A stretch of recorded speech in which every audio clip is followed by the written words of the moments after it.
Hello, John Cooper, artist, improv guy, all-round creative. I have a little studio called Rocket Steps.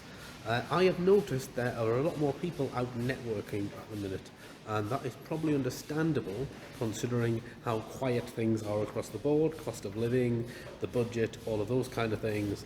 Things are quiet, so people I have found are out networking more. So, with that in mind, I thought I would share my top 3 networking tips that were taught to me when I started getting out into the world to connect with people, talk to them, and tell them about what I was doing. So, the first one is, if you're nervous about networking, give yourself permission to be in networking mode. Hello, I'm in networking mode, therefore I can speak to you about what it is that I do. Thank you very much.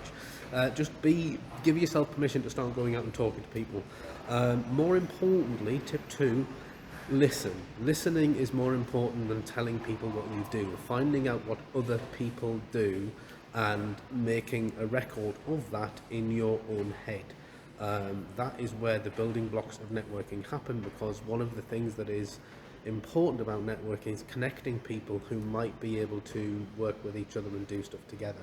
So when you meet people and you find out what they do, you're listening out when you speak to other people and find out what they do in order to connect them. That is what networking means. You are building that network by connecting people. So it's not about necessarily telling everyone what you do, it's about finding out what other people do, secondary connections, tertiary connections, and broadening your own little book of contacts out until you know and can help people, helping people by listening and finding out what other people do. Tip number 3, help people not be a gooseberry. So if you're the person going, oh, I'm standing here and there's people talking and I'm kind of feeling like a gooseberry, there is a way to deal with that. If you're having a conversation with someone and somebody else is hovering, you can bring them into the conversation. Hello, how are you?